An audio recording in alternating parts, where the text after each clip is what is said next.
మా అన్న యనుమల రేవంత్ రెడ్డి గారు ఇక రోజుకొక ప్రోగ్రాం షురూ చేస్తారు. ఏదైనా సరే తెలంగాణ రాష్ట్రంలో ప్రజల్ని డైవర్ట్ చేయాలంతే.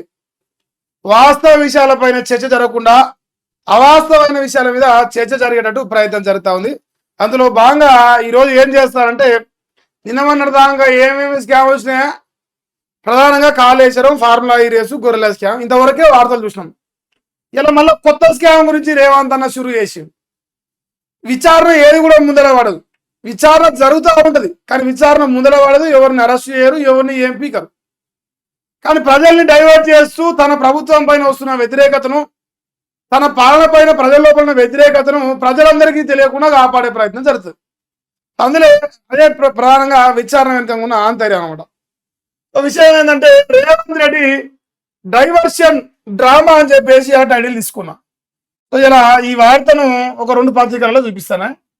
సో ఒకసారి నిమిషం ఏమైనా. సో ఇందులో తెలంగాణ పత్రికలో ఒకసారి ఈ వార్త చూడరా, మీకు విషయం చెప్తా. So Revanth Reddy diversion politics చేస్తుండు, గ్రూప్ 1 అవకతవకలు బయట పెట్టినందునే తెరపైకి ఫార్ములా ఈ రేసు కేసు తెచ్చిండు. ఇప్పుడు గ్రూప్ 1లో జరిగిన అవకతవకల విషయంలో హైకోర్టు ఇచ్చిన తీర్పు కూడా చూసినాం. సో ప్రభుత్వానికి అనుకూలంగా రాలే. సో అయితే రివాల్యుయేషన్ చేయరి, లేదంటే మొత్తం రీ ఎగ్జామ్స్ పెట్టేసేరి అని చెప్పేసి చెప్పడం జరిగింది. సో గ్రూప్ 1లో జరిగిన అవకతవకల పైన కావచ్చు, ప్రధానంగా రైతాంగం యూరియా బస్తాల కోసం పడతా ఉన్న తంటాలు కావచ్చు, ఈ అన్ని విషయాలు కాంగ్రెస్ పార్టీ ప్రభుత్వానికి పెద్ద ఎత్తున చెడ్డ పేరు తెచ్చిపెట్టినాయి. ఇక మామూలు కాదు. సో దాని నుంచి ఎట్లా బయటపడాలి? తన ప్రభుత్వం పైన వస్తున్న వ్యతిరేకత నుంచి ఏ రకంగా బయటపడాలంటే ప్రధానమైన అంశం డైవర్షన్. సో కాళేశ్వరం అంశం రాగానే కవితకు వస్తుంది, హరీష్ రావు హైలైట్ అవగానే కవితకు వస్తుంది. ఎప్పుడైతే ఎన్నికల దగ్గర ఉన్నాయో కేసీఆర్ కట్టిన కాళేశ్వరం ముందరకు వస్తుంది. ఇలా స్థానిక ఎన్నికలు దగ్గర పడుతూ ఉన్నాయి, గ్రూప్ 1 అవకతవకలు బయటపడుతూ ఉన్నాయి. ఎమ్మటే ఈరోజు మళ్ళీ కొత్త అవినీతి ఫార్ములా ఈ రేస్ అంటారు. ఇక ధరణి కుంభకోణాన్ని కూడా మొదలుపెట్టారు. మన రేవంత్ అనే చెప్పిండు, ఈ దేశంలో 130 సంవత్సరాల చరిత్ర కలిగిన కాంగ్రెస్ పార్టీ ఏ లెటర్ నుంచి జెడ్ లెటర్ వరకు ఏ రకంగా కుంభకోణాలు చేయడంలో పిహెచ్డి చేసిందని చెప్పిండు. సో అత్యంత అవినీతి పరులు వచ్చి అవినీతి పరుల గురించి విచారణ చేస్తూ ప్రజల్ని పెద్ద ఎత్తున భ్రమలకు గురి చేస్తా ఉన్న విషయాన్ని ఇక్కడ మనం గమనించాలి. అయితే విషయం ఏంటంటే, గ్రూప్ 1 అవకతవకలు బయట పెట్టినందువల్లనే తెరపైకి ఫార్ములా ఈ రేస్ కేసు తెచ్చినంట. ఇది లొటపీస్ కేసు అని ఆనాడే కేటీఆర్ అన్నాడు. అరే నిన్న కూడా చెప్పిండు లొటపీస్ కేసు అని.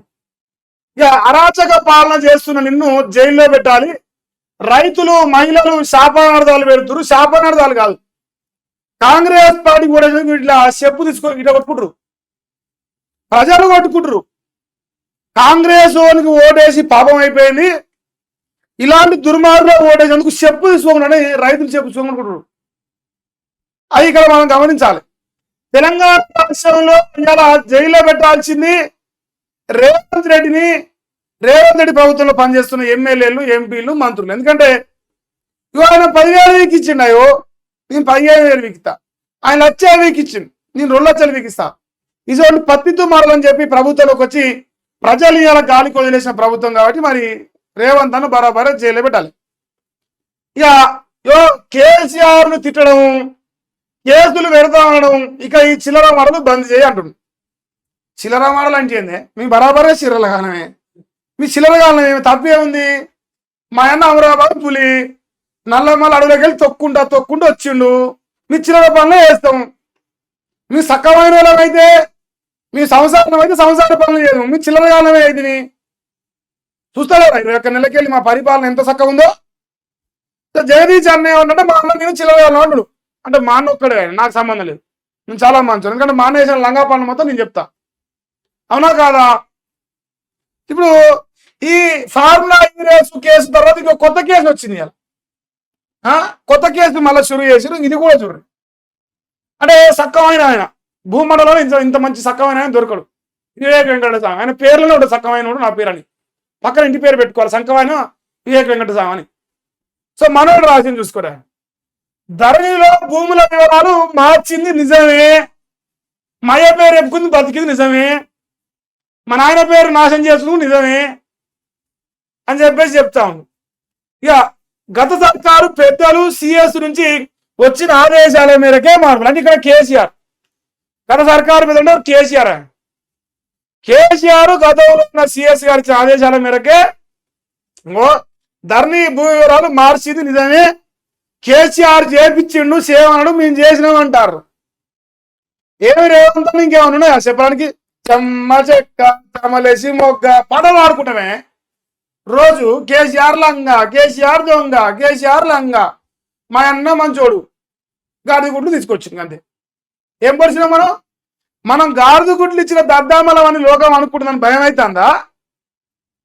ధరణి గురించి మాట్లాడుతూ ఉన్నావు, ఫార్ములా ఈరేస్ గురించి మాట్లాడుతూ ఉన్నావు, కాళేశ్వరం గురించి మాట్లాడుతున్నావు, కానీ ప్రజలకు ఇచ్చిన 6 గ్యారెంటీల మీద ఎందుకు నోరు తెరుతలేరు అంటారు ప్రజలు. ఎన్ని రోజులు డైవర్ట్ చేస్తామన్నా? 1 రోజు, నెల రోజులు, 2 నెలలు, 3 నెలలు. అరే 21 నెలలకి వెళ్ళి మనం చేసే లంగా పని గదే కదా. ప్రతిరోజు ప్రజలను డైవర్ట్ చేసుడు, ప్రతిరోజు ప్రజలకు వాస్తవ విషయాలు తెలియకుండా పేపర్లు మేనేజ్ చేసుడు. ధరణి కుంభకోణం అంటున్నా ఇది చక్కమైన అంటూ. మరి పొంగులేటి చిన్న ఎవరైతే ఇలా ఈ రెవెన్యూ శాఖకు మంత్రిగా ఉండో ఆ పొంగులేటి సీనయ్య భూములు మింగే భూపకర్ణుడు. కుంభకర్ణ చూసిరా మీరు?